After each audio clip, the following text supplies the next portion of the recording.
family dinner. My brother leaned back in his chair, smirking, and said, "Mom and Dad promised I could live with you. After all, you should at least do something useful for this family." Forks clattered. My parents nodded approvingly, like this was some noble arrangement. My chest tightened, but I didn't flinch. I sipped my water slowly, set the glass down, and smiled. "That's awkward," I replied, my voice calm, "because I sold the house last Friday to a couple." The silence was instant and absolute. "My name is Danielle Cross. I'm 31 years old. And if you think you know how this ends, stay tuned. What happens when a family that's used you like a doormat suddenly finds the ground ripped out from under them?" My brother's face twisted, the smugness melting into confusion. You sold it? Without telling us?" Mom's eyes narrowed. "Danielle, stop joking. This is your family. We make decisions together." I almost laughed. Together? When had any decision in this family ever included me? For years, I'd been the invisible one, the one they mocked, the one they overlooked, the one who worked 2 jobs just to buy that house they now treated like community property. Dad's voice rumbled across the table. "Be reasonable. Your brother needs a place. You have more than enough space." I met his gaze steadily. Correction. I had space. Now it belongs to someone else. Papers signed. Keys handed over. My brother slammed his fist on the table. "You can't do this." But I already had. The house they thought they were entitled to no longer existed for them. And in that single revelation, the balance of power shifted. The table erupted all at once. "You're lying," my brother shouted, his face red, eyes bulging with panic. "You wouldn't dare sell it. That house was basically ours." Mom's voice followed, sharp and shrill. "Danielle, enough of this nonsense. You can't just get rid of family property behind our backs." I leaned back in my chair, folded my hands, and spoke evenly. It wasn't family property. It was mine. Every mortgage payment, every repair, every sleepless night worrying if I could cover the bills, that was me. Not you. Not him. Me. Dad slammed his fork down. "Selfish. You've always been selfish. Do you know how humiliating this is for your brother? He told all his friends he'd be moving in." I raised an eyebrow. That sounds like his mistake, not mine. For years, they had dismissed me as unimportant, the one who should stay quiet, serve, and sacrifice. Now they looked at me like a stranger who had slipped the leash. "You'll fix this," Mom hissed, jabbing her finger across the table. "Call those buyers back and tell them it's a mistake." I let the silence stretch before answering. "No." "The sale is final. The couple is moving in next week. And here's the best part." I pulled a folded sheet from my bag and laid it flat on the table. "The down payment cleared this morning." My brother grabbed the paper, scanning the numbers, his jaw dropping. The reality hit him like a slap. The house he thought was his inheritance, his entitlement, was gone. "This isn't fair," he whispered, his voice cracking. I took a slow sip of water and smiled. Neither was 15 years of treating me like the family maid. Consider us even. My brother's hands shook as he shoved the paper back across the table. "You can't just throw us out like this. That house was supposed to be for me. Mom and Dad promised." "Promised what they couldn't deliver," I replied coolly. "They didn't buy that house. They didn't keep it from foreclosure when I was drowning in debt. They didn't work weekends and holidays to make sure the roof didn't collapse. I did. So no, they had nothing to promise." Dad leaned forward, his tone low and threatening. "Danielle, listen to me. You're part of this family whether you like it or not. You will undo this sale, or we'll make sure you regret it." I tilted my head. "Undo it? And how exactly do you plan on forcing me? You can't threaten buyers with your temper. You can't rewrite contracts. The law doesn't care about your promises. It cares about paperwork. And that paperwork is in my name." Mom's lips trembled with rage. "You're humiliating us.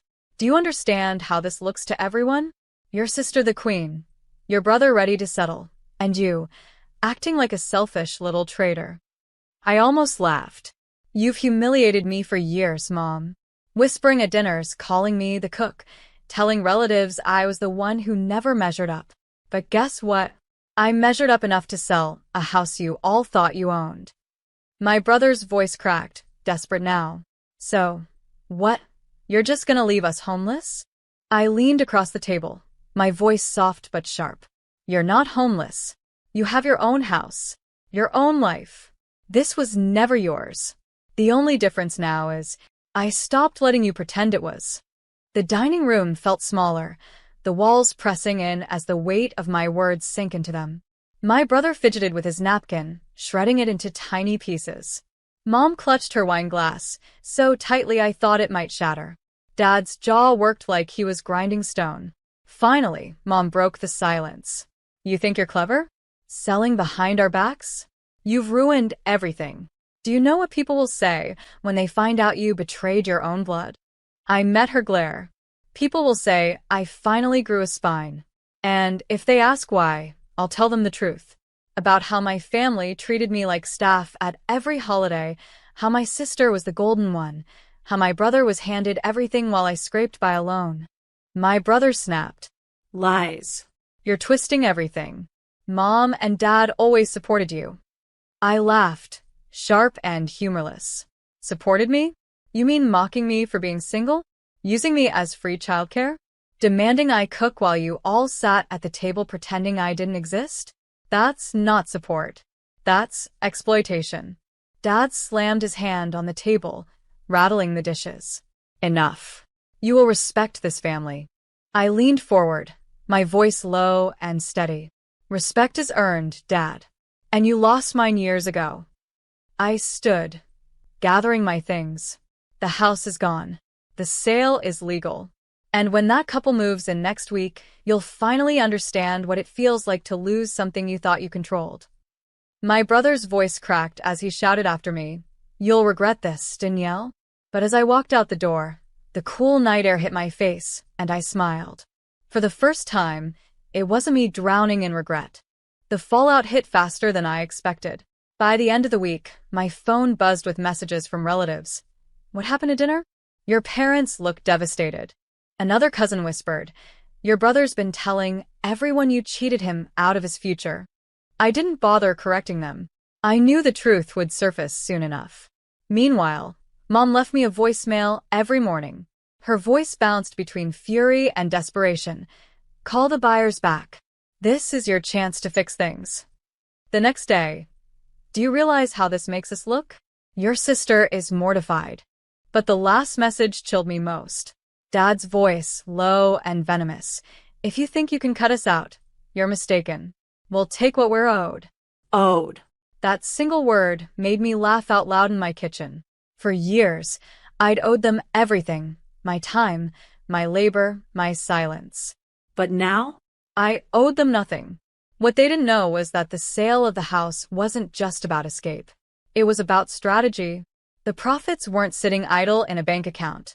I had already signed paperwork transferring the money into a property 2 states away. A small cottage by the sea. Mine alone. Out of their reach.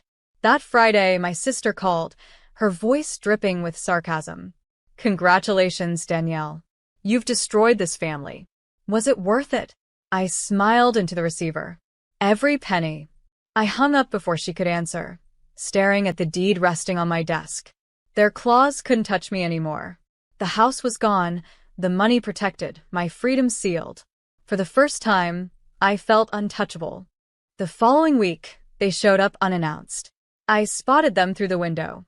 Mom's stiff posture, Dad's clenched jaw, my brother pacing like a caged animal. I didn't open the door. I let them pound, let them shout, let the neighbors peek through blinds as the perfect family unraveled on my porch. Finally, Dad's voice thundered. Danielle, open this door before we drag you to court. That house was family property. I laughed loud enough for them to hear. Go ahead, march into court and tell the judge you're mad I sold my house. See how far that gets you. Mom's voice cracked. You don't understand what you're doing to us. Everyone is talking. Your brother's reputation ruined. Do you really want that on your conscience? I opened the window just enough to meet their eyes. You want to talk about conscience? For 15 years, You treated me like the servant at your table.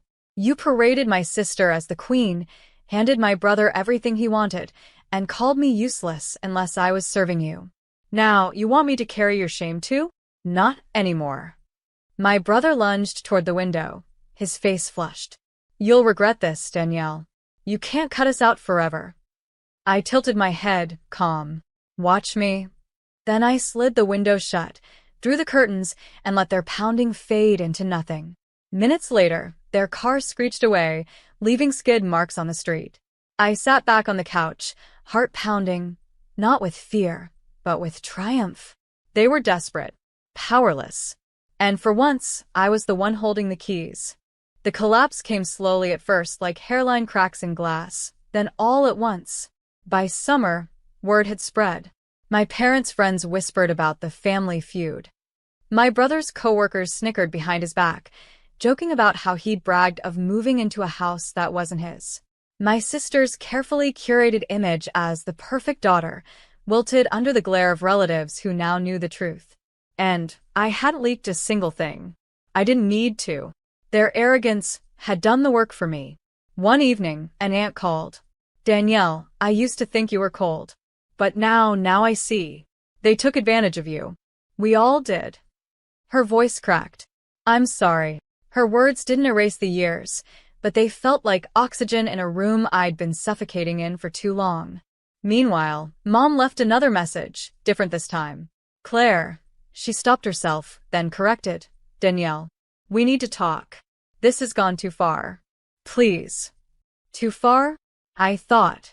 No, this was exactly far enough. That week, I posted a single photo on social media. Me standing in front of my seaside cottage, deed folder in hand, caption simply, finally home. The likes rolled in, but what mattered more were the private messages. Cousins cheering me on. Old friends saying they were proud. Even distant relatives admitting they'd always known my family favored my siblings. For the first time, the narrative wasn't theirs, it was mine. And as their empire of appearances crumbled, I felt lighter, stronger, Free.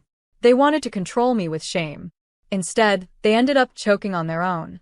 Thanksgiving rolled around again, and for the first time in 15 years, I didn't dread the holiday. My seaside cottage smelled of roasted garlic and rosemary, the table set for friends who had become my chosen family. Laughter floated through the rooms, warm and genuine, no mocking undertones, no invisible chains. Meanwhile, miles away, my parents hosted their own dinner. Or tried to. Relatives whispered about the missing turkey, the awkward silences, the strained smiles. My brother sat sulking, my sister glaring at plates that looked emptier, without me in the kitchen. Their perfect image had cracked beyond repair. That night, my phone buzzed with one last message from Mom. We never realized how much we needed you until you left. Please come back. I stared at the words for a long time. Then I pressed delete. Because the truth was I hadn't left. I had finally arrived at a life where I wasn't the servant, the scapegoat, or the shadow. I was the architect of my own peace. As my friends raised their glasses around me, I smiled, my chest light for the first time in years. To freedom, I said softly. Glasses clinked. The fire crackled. The ocean whispered through the windows. And I realized the sweetest revenge wasn't the house I sold, the money I gained, or the shame they now carried. It was silence. My silence. A silence they could never fill again. They had mocked me for being just useful. Now, they were the ones left useless, powerless in the absence of the daughter they had underestimated. Justice had been served.